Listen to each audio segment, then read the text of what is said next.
Here's how I price my details so that I never undercharge or get burned because I mispriced a really dirty detail. What's going on, guys? Luke here with Wilson Auto Detailing and Autodetailer.com. Now I'm on location with Roman, a local detailer here in Nashville, Tennessee, and he's detailing this green Lexus that is already in really fantastic condition. And before I give you the 3 questions that will allow you to never misprice a detail again, I have to walk through exactly what's included in this detail because it sets us up for success. Now, first things first, he's cleaning the wheels, tires, and the wheel wells, which takes basically no time because there's not a ton of brake dust. Everything's in really fantastic condition already. Secondly, he's going to pre-rinse the entire green Lexus with nothing but water. He's not introducing a pre-foam stage because it's just not necessary, and it's only going to cripple us because it's going to make the water sit on the paint and create a bunch of soap staining and all sorts of stuff like that. And ultimately, you have to figure out how to do these things in the direct sun as a mobile detailer, and part of that might be on a very clean car like this, cutting out certain stages that just don't matter. Now, after that, he's moving to the bugs and a couple more detailed sections like cleaning out the emblems, the side view mirrors, as well as the gas cap area, spraying some Meguiar's APC, brushing it around, allowing it to sit, and then blasting it out. Now, really quickly, I want to point out the tar freckling that's on the green paint here because this is one of the most common things you'll find in your detailing business. A customer with a great, nice, clean car like this calls you and says, hey, I have this really specific one-time problem like tar removal, and that's exactly what happened here. There's some road tar kicked up all over the car, and it's the type of road tar that is going to have to be removed with a clay bar or something like Citral degreaser, because if I try to pick it off with my fingernail, I leave a little bit of staining left over on the paint. So after a quick rinseless wash, Roman comes in with a clay bar and just pulls all of that tar off. By the way, this is one of the best ways to acquire customers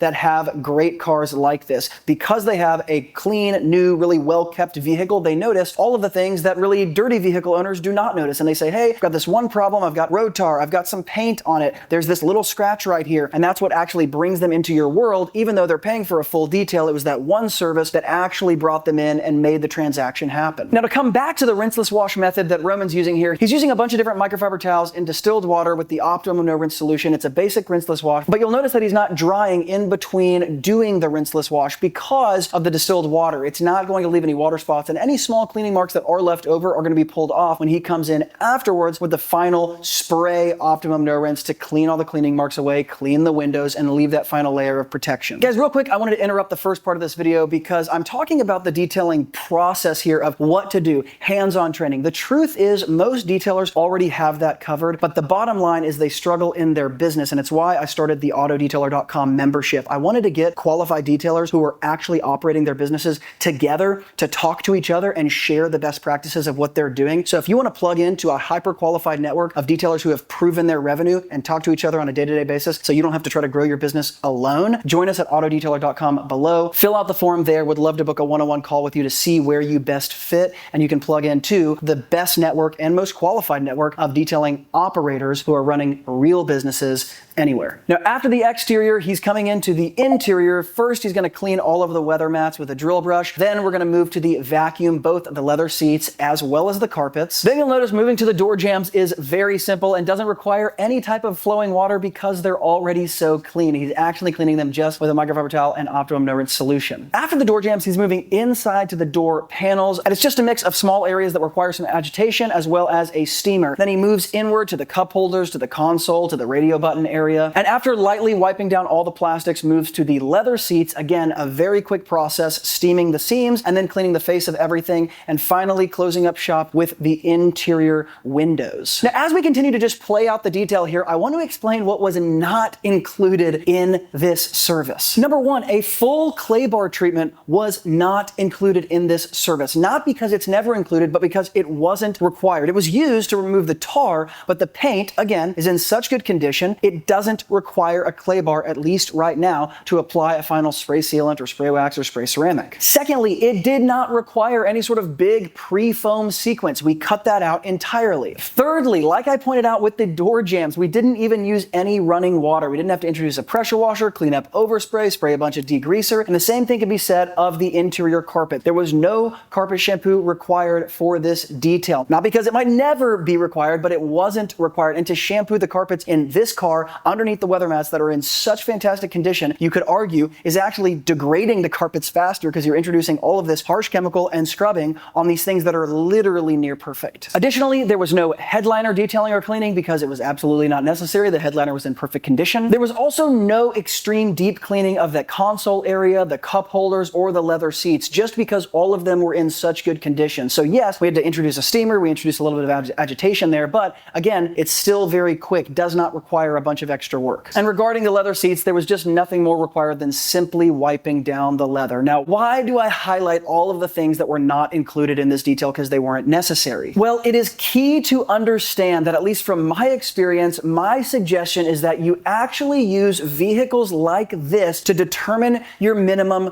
prices. Here's what I mean. Let's pretend like for this detail, we charge $300. What this detail represents is, number one, the standard SUV size of a vehicle, and number two, the starting price for a detail that is going to restore this vehicle's condition back to that highest level of perfection that's within the realm of possibility. So here's what I mean. What most detailers do is they separate out all of the things that I said were not included in this detail, and they add extra price tags and they line item it out to the customer. So, for example, if carpet shampoo would have been required in this detail, most detailers say, oh, well, for your size vehicle, we charge $300, but it sounds like we're going to have to do some carpet shampoo, which is an extra $55, and it sounds like it's kept outside and the bugs might be really bad, so we're going to have to do an extra $25 for bug cleaning, blah, blah, blah. You heard me say that we didn't clay bar this vehicle. The reason is not because we have a bunch of separate service offerings for the customer to choose from, one that includes clay bar and one that doesn't. There's one single full detail package that a customer can choose from, and the only thing that changes up or down or is shifted up or down is the price based on the precondition of the vehicle before we get there. So this is a perfect example of the baseline condition where it's not really going to get much better, and therefore that's where the minimum price for this size is based. If when you're on the phone with the customer you realize that it's kept outside, it's really high mileage, it's probably going to be really dirty, it's really old, now all of a sudden we're not saying, oh, customer, you need the elite package that includes 3 extra things rather than the basic package. The conversation is rather, our prices start at $300 for this size vehicle, but based on the conversation, it sounds like in order to restore this vehicle's condition back to the highest level of perfection that's possible, we're going to have to charge a minimum of $350, and we always include a wiggle room range of about $30, so you're going to be looking at a minimum of $350 and a maximum $380. If you're okay with that price range, we can go ahead and put you on the schedule. This is what allows you to set prices and packages that close customers on the phone because you don't introduce a bunch of confusion. You have a singular package that's going to give them what they want, but based on the condition of their car before you get there, that price is going to move up or down. So it's not that this package does or doesn't include a clay bar treatment. It's that it's not required for this particular car, and therefore they match the minimum base level price $300 because we know we're not going to include these certain services because they're not necessary, but we're still coming under the same package that the customer is buying. Now, how do you figure out the condition of the car before you ever get there? It's through 3 simple questions. Number 1, the year. Number 2, the mileage. And number 3, is it kept outside or in a garage? And of course, these 3 questions is assuming that you already know the size of the vehicle. Why are those 3 questions, if I had to eliminate every other question, why are those 3 going to tell me more about the condition of the vehicle than any other questions I can ask? Because number 1, the age of the vehicle is going to be a big domino determining factor of what you're going to have to do in order to restore its condition, or the limitation that you're going to have as the detailer because you're walking into a situation where you have a really old vehicle and there's going to be oxidation,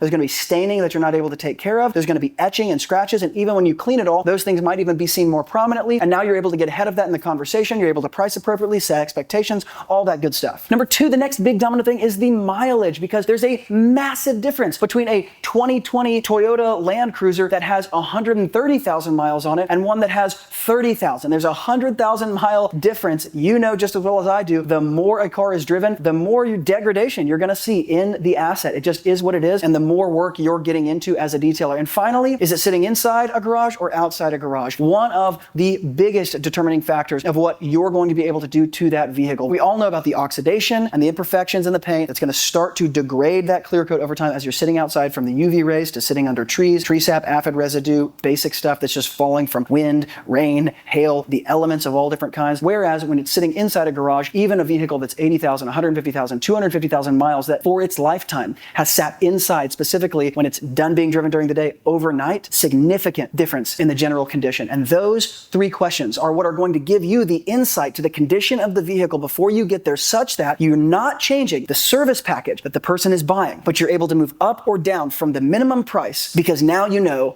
what you're getting into. All right, guys, hope that was helpful. If you are a detailing business owner already and you want to scale up and grow faster, you love content like this, go below to autodetailer.com and join our membership there. Would love to talk to you on a one-on-one call to see where you are a best fit. You'll get to plug into a network of professional detailers like myself, where you get to learn from what the top 1% are doing rather than going at this alone. It's the slowest way to try to build your business. Plug into the network, you'll grow way faster, get access to crazy discounts, lots of exclusive business content, and a lot more. And if you're interested in the full list of tools and products I suggest for beginners and you want to start to kind of save some money, go below to wilsonautodetailing.com, grab the Pro Detailing Toolbox. It'll lay out everything you need to know. And speaking of cars that sit outside and get a bunch of tree sap on them, it's a huge problem for detailers. So I've got a video on screen showing you the #1 product I use to melt that stuff off in 2 seconds, speed you up, get you better results, and save you the headache that I wish I would have saved myself years ago.